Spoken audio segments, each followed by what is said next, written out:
पिछले भाग में आप लोगों ने देखा कि किस तरह नागलोक से आई दो नागिनें महारानी शीशा को उसकी शक्तियां दे देती है और किस तरह शीशा के अंदर बदलाव शुरू हो जाते हैं।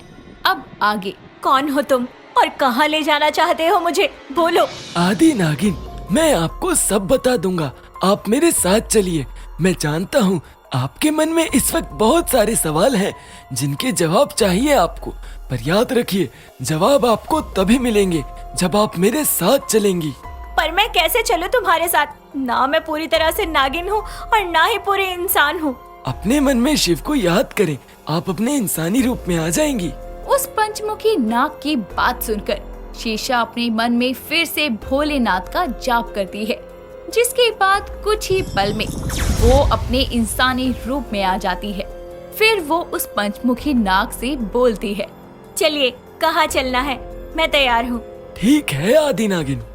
इतना कहकर वो पंचमुखी नाग अपने दोनों हाथों को आगे लाकर कुछ मंत्रों का जाप करता है, जिसके बाद शीशा के कमरे में ही एक मायावी दरवाजा खुल जाता है और वो पंचमुखी नाग बोलता है, चलिए आदि नागिन, आपके सवालों के जवाब लेने चलें। चलिए। तभी वो पंचमुखी नाग वापस से अपने नाग रूप में आ जाता है, जिसके बाद शीशा और वो पंचमुखी नाग उस मायावी दरवाजे के पार जाते हैं और वो दरवाजा अपने आप गायब हो जाता है। पंचमुखी नाग शीशा को लेकर एक बहुत ही पुराने तहखाने में जा पहुंचता है, जहां हर तरफ नाग वंश के नाग नागिनों की तस्वीरें लगी थी।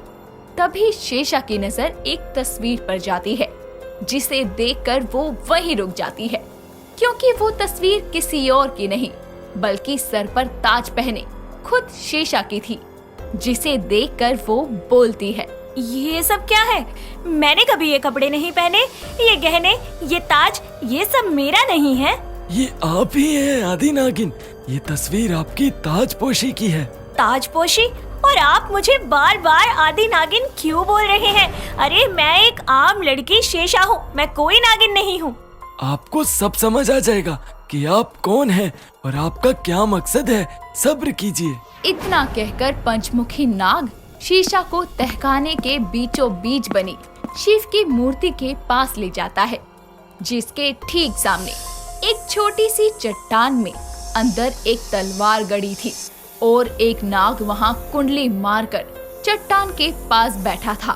तभी पंचमुखी नाग अपने हाथ जोड़कर बोलता है, हे इस तिलस्मी तलवार के पहरेदार, यही है आदि नागिन जो इस तलवार को वापस निकालने आई है, ताकि ये दुश्मनों द्वारा जंग का ऐलान करने से पहले ही लड़ाई के लिए तैयार रहें। पंचमुखी नाग की बात सुनकर वो नाग वहाँ से चला जाता है। तभी वो शीशा से बोलता है, आदि नागिन आइए और अपनी इस तलवार को अपने हाथों से पकड़कर इस चट्टान से बाहर निकालिए। आइए शिव के स्मरण के साथ ही इस कार्य का आरंभ कीजिए। आइए नागिन आइए। पंचमुखी नाग के कहने पर शीशा डरती हुई तलवार की तरफ कदम बढ़ाने लगती है। तभी चारों तरफ तेज हवाएं चलने लगती है। शिव की मूर्ति के आसपास लगी घंटियां अपने आप बजने लगती है। शीशा तलवार को पकड़ती है और शिव का जाप करती है। उसे अपनी पूरी शक्ति के साथ वो खींचकर बाहर निकाल लेती है। जैसे ही शीशा तलवार को बाहर निकालती है, तभी शिव के सामने रखी दिव्य ज्योति अपने आप प्रज्वलित हो जाती है। ये देखकर पंचमुखी नाग बोलता है, मुबारक हो आदि नागिन, आपने अपना पहला लक्ष्य पूरा किया है अपनी तलवार को हासिल करके। ये तलवार आपको दुश्मनों के खिलाफ लड़ने में सहायता करेगी। देखिए, आपने जैसा जैसा कहा मैंने वैसा वैसा किया। अब कृपा करके मुझे बता दीजिए कि मैं कौन हूँ, ये तलवार, ये तहखाना, ये सब क्या है? मुझे मेरे सभी सवालों के जवाब दीजिए। मैं आपके सभी सवालों का जवाब देता हूँ। सुनिए, आप हैं नागलोक की सबसे शक्तिशाली बलशाली आदि नागिन, जिसके जहर का कोई काट नहीं है, जिसकी शक्ति का कोई अंत नहीं है। 100 साल पहले दुश्मनों ने धोखे से आप पर वार करके आपको चित किया था, पर अब वक्त आ गया कि आप वापस से सब हासिल कर लें। नागलोक की शान, शिव की शक्ति, नागमणि को दुश्मनों से वापस ले आए। क्या? नागमणि? और कौन से दुश्मन? मुझे कुछ याद नहीं आ रहा। आप मेरे साथ चलिए, आपको सब याद आ जाएगा। इतना कहकर वो पंचमुखी नाग शेषा को लेकर तहखाने के थोड़ा अंदर जाता है। वो एक कमरे के सामने जा पहुंचते हैं जहां एक बड़ा सा ताला लगा था। तभी पंचमुखी नाग बोलता है, आइए आदि नागिन, आपके सारे सवालों के जवाब इसके अंदर हैं, दरवाजे के उस पार। पर इस पर तो ताला लगा है, ये कैसे खुलेगा? अपनी तलवार से इस ताले को काट दीजिए। आदि नागिन हैं आप सब कर सकती हैं। जैसा आप कहें। शेषा पंचमुखी नाग के कहने पर अपनी तलवार से द्वार पर लगे ताले को काटकर द्वार खोल देती है। जैसे ही शेषा पंचमुखी नाग के साथ कमरे के अंदर जाती है, तभी उसे हवा में चमकता हुआ एक खूबसूरत ताज नजर आता है। तभी पंचमुखी नाग शेषा से बोलता है, आदि नागिन, यही है आपका ताज।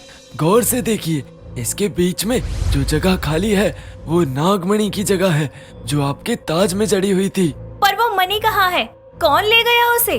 वही जो सालों से नागलोक के दुश्मन रहे हैं, वो चील जो दोस्त बनकर आए और उन्होंने दोस्ती में भी पीठ पर वार किया।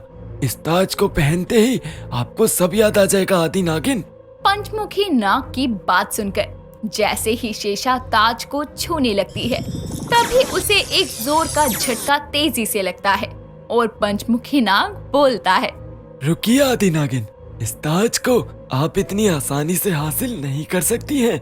आपको शिव तांडव करके अपने भीतर के तेज को अपने माथे पर प्रज्वलित करना होगा और अपने अर्धनागिन रूप में आना होगा। तब ये ताज खुद ब खुद आपके सर पर आ जाएगा। मुझे तांडव नहीं आता। आता है आदि नागिन, शुरुआत करो। पंचमुखी नाग के कहने पर शेषा अपनी आंखें बंद करती है और ओम नमः शिवाय बोलती है, जिसके बाद उसके कदम खुद ब खुद थिरकने लगते हैं और वो तांडव करने लगती है। तांडव करते करते शेषा की त्वचा और आंखों का रंग बदल जाता है और तांडव के खत्म होते ही शेषा अपने अर्धनागिन रूप में आकर बोलती है, मैं शेषा आदि नागिन लौट आई हूँ अपने इंतकाम को पूरा करने। शेषा के इतना कहते ही ताज खुद ब खुद शेषा के सर पर आकर सज जाता है। तभी वो अपनी आंखें बंद करके फिर से शिव को याद करती है और तभी उसे सब याद आने लगता है कि किस तरह आदि नागिन का ताज उससे छिन गया था और नागमणि दुश्मन ले गए थे। तभी शेषा एकदम से आंखें खोलती है और उसकी आंखों में क्रोध और बदले का भाव साफ स्पष्ट नजर आता है। तभी शेषा अपने पूरे गुरूर के साथ बोलती है, आ गई हूँ मैं वापस अपने दुश्मनों का नाश करने के लिए, शिव की धरोहर नागमणि को वापस हासिल करने के लिए। हर किसी से बदला लूंगी मैं। जिसने मेरा यकीन तोड़ा है, जिसने मेरे साथ घात किया है, कोई नहीं बचेगा। ये नागिन सब पर वार करेगी। सावधान हो जाओ मेरे दुश्मनों, तुम्हारी मौत आ रही है। आदि नागिन की जय हो। तभी शेषा अपने इंसानी रूप में आती है, जिसके बाद वो पंचमुखी नाग के साथ वहां से अपने घर आती है और उसके आते ही कमरे में अर्धव और वृंदा भी आते हैं और एक साथ हाथ जोड़कर बोलते हैं, आदि नागिन की जय हो। हमें खुशी है शेषा कि तुम्हें सब ज्ञात हो गया। मुझे सब याद आ गया है कि तुम मेरी मित्र हो और अर्धव मेरा प्यार है, मेरा प्रेम है और तुम दोनों मेरी हिफाजत के लिए ही मेरे साथ थे। पर अब हम तीनों मिलकर उस अधूरी दास्तान को पूरा करेंगे जिसके लिए मैं लौट कर आई हूँ। जी आदि नागिन, अब मुझे आज्ञा दें, मैं जाता हूँ। पंचमुखी नागलोक में मैं आप तीनों का इंतजार करूँगा।